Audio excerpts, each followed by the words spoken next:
Hello, everybody. Welcome to the Jon Show. My name is Jon. This is my show. And today we are going to do something a little different. We're going to start story time with Uncle Jon. That's right.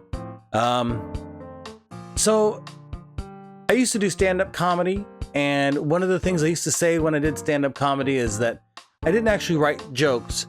I just hung out with a lot of weirdos and I have a really good memory.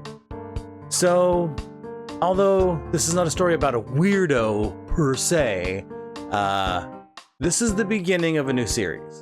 So we are going to do story time with Uncle Jon, and I'm just going to tell you some true factual stories from my life. And we're going to start with a big one. This is, I don't know how to say it. I don't have a script for this, but I'm going to tell you guys a story about my dad. And my dad did pass away in 2008, and we'll talk more about that in the story. But this is kind of a personal family story, and well, we'll just get into it. So, the last few years of my dad's life, he was basically bedridden. He had up at that point a couple of major heart attacks, a 5-way bypass, and a pacemaker put in.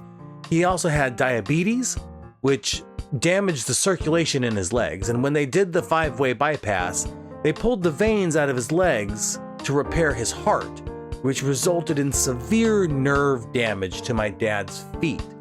He couldn't get around like he used to.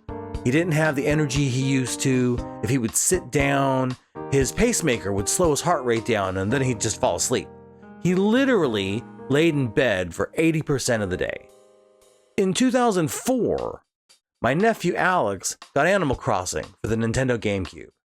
Alex had always spent a lot of time with my parents and me growing up, so his GameCube was at my parents' house. If you're not familiar with Animal Crossing, the game released in North America in 2002 for the Nintendo GameCube system. It's a social simulation game where the point of the game is to interact with your neighbors who are anthropomorphic animals. You collect bugs, fossils, and other items to donate to your town's museum and improve upon your personal living situation by going into and paying off substantial amounts of debt. There are collectibles to display in your home, clothes that you can buy or you can design yourself. And if you have more than one memory card, you can even build another town where you can travel to by train and acquire items you can't get in your town. Animal Crossing became my dad's world. In it, he could go on walks through nature, chat with his neighbors, go fishing, even run and kick a soccer ball. He could get a job, run errands, and have an active lifestyle he couldn't in real life. He even took up gardening in-game. We had 4 memory cards in 4 different towns. My dad had his own town, Alex had a town, I had a town, and my niece and youngest nephew had a town of their own. Now, Madeline and Chris, the 2 youngest, they were babies. I mean, Maddie was just about to start preschool and she couldn't really read. So when she would play, my dad would help her shake the trees, or he'd bury all the treasures around her house so she could find it all. And he'd read all the text for her, and he would do the same for Chris when he would play. He would spend hours setting their town up for them so they would have fun.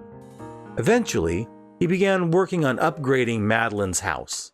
In order to do that, he would have to travel to her town, make money, send it to her or bury it around her house, then go back to his town so he could save, and it just became a bit too much. I think he actually lost an entire day's worth of work by mixing up which memory card went where, because he soon changed his tactic. One day, my nephew Alex comes up to me and says, "Uncle Jon, Papa got Madeline's house all fully upgraded." And I was like, "Cool." And then he says, "Yeah, well, Leroy did it, but it's done now. Now Leroy's gonna do Chris's house." And I was like, wait, Leroy? Who's Leroy? And he goes, Leroy, the slave Papa made for Madeline. In an effort to streamline the work needed to make Madeline and Chris's town better and to make things more efficient, my dad added someone to their town. Leroy. Leroy was the character my dad would log into and play as when setting up their town. Leroy did the work around the town and helped Maddie and Chris improve their surroundings. My dad called him a slave, not a butler or a servant, a slave. Leroy wasn't allowed to wear nice clothes. He had the rags outfit. His house was the smallest house. His house was decorated with the dirt floor and the shanty walls. No furnishings but a hammock and an orange crate for a table. Now, for full disclosure, my dad was kind of racist. Not a hood-wearing, torch-marching racist, but the kind of good old-fashioned family racism we used to laugh at, like Archie Bunker, or Speedy Gonzales cartoons, or classic Disney films. Also, you can't really choose your skin color in the game, so every character is just a pale skin tone. But this kinda pissed me off. I told him that slavery wasn't welcome in Animal Crossing. We had fought a real war to abolish slavery in the real world to keep the digital realm free. Not to mention, this is a game for children. He wouldn't listen. It's also worth mentioning at this point, my dad was in the last bits of his life. His mental state wasn't really solid, and he pretty much didn't give a fuck at this point. And he wasn't a very rational man to begin with, even when he was healthy. But arguing with him now might just lead to another heart attack. So I did what I do best, be annoying. While my dad slept, I made some signs around his town that said Free Leroy. I also made a shirt in my town's clothing store that said the same thing, Free Leroy. When you do that, there's a chance that a neighbor will go into the store and buy the shirt and start wearing it. They may gift that shirt to another neighbor, but most importantly, they may move to another town and take it with them. The next day, my dad logs into his town and sees the signs. He lost his shit. He went and removed all of them, and then he called me to yell at me about messing up his town with my stupid signs. A couple days later, he calls me to yell at me again because now the shirts have shown up. The next time I played, I noticed no one was wearing the Free Leroy shirts. So when I checked in the clothing store, the shirt was gone. My dad had gone into my town on my memory card and deleted that shirt. It was now, as the saying goes, on. I spent the next few hours designing my masterpiece, a black power fist with the Pan-African flag colors in the background. It took me about 3 hours to finish, and when I was done, I put it in every store across all 4 memory cards. I went and talked to every neighbor and gifted them all this shirt. I sent letters to neighbors I couldn't find, with the shirt in it as a gift. I placed signs in all 4 towns, including placing signs all around my dad's house in his town. Now all that was left was to sit back and wait, and nothing happened. 1 day, 2 days, no reaction at all. Day 3, I'm at my parents' house and Alex comes up to me, Uncle Jon, you gotta see this. I log into my town, and right next to my house is a fucking Nazi blood flag. Red background, white circle with a swastika in it. Oh, no, he did not. I walked into the next area. Blood flags everywhere. I see one of my neighbors wearing a red shirt. Blood flag. Another neighbor. Blood flag. I go down to the beach. A line of blood flags from coast to coast. Every town, blood flag signs. Every neighbor, blood flag shirt. Every clothing store only selling blood flag shirts. I think my dad spent the last 72 hours straight just setting this up. Now, my dad was not a Nazi. He might have been a racist, but he wasn't no damn Nazi. But my dad knew exactly what it would take to set me off, and it worked. My dad and I, for much of my life, had a very adversarial relationship. We antagonized one another. Neither of us was the good guy in this. And I can admit this now as a grown-ass man, and even in hindsight as I'm writing this. Even with the blood flag shit, I recognize that I am the bad guy here. I ruined his little world. I should have just laughed at Leroy like everyone else did, but I had to pick at it.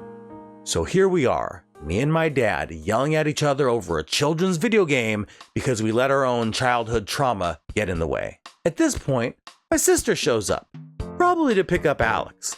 She asks my mom, what are they arguing about now? Alex says, Pawpaw made a Nazi blood flag in Animal Crossing because Uncle Jon has been protesting the slave he made for Madeline because he didn't want to do all the work himself. What? So I come over and tell her, yeah, your dad made a slave for your daughter in Animal Crossing. Then my dad yells, and you made your bullshit Free Leroy signs and put them everywhere and made those damn Black Power shirts. And Alex says, oh yeah, and Uncle Jon made a bunch of Black Power signs everywhere and shirts and put them on everybody. This is where she shut this shit down.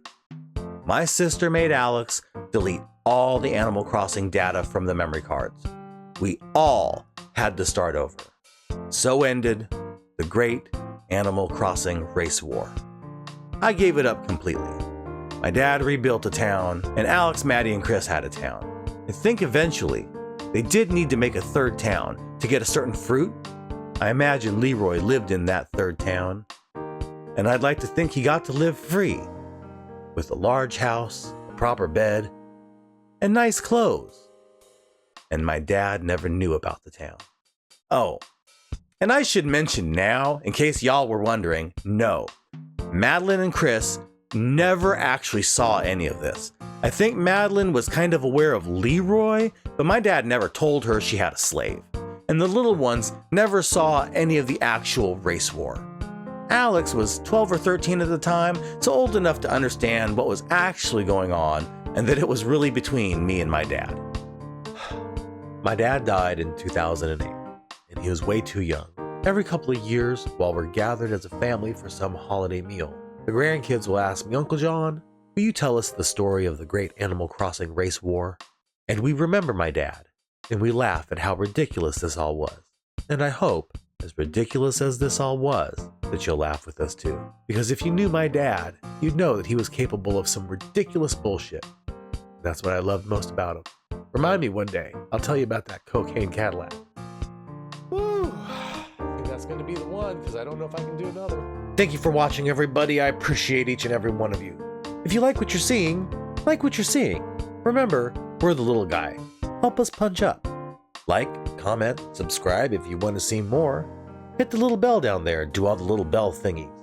Share this with other people who you think might like my weird videos. And as always, thank you for watching The Jon Show. My name is Jon. This was my show. I appreciate you taking the time. You take care now.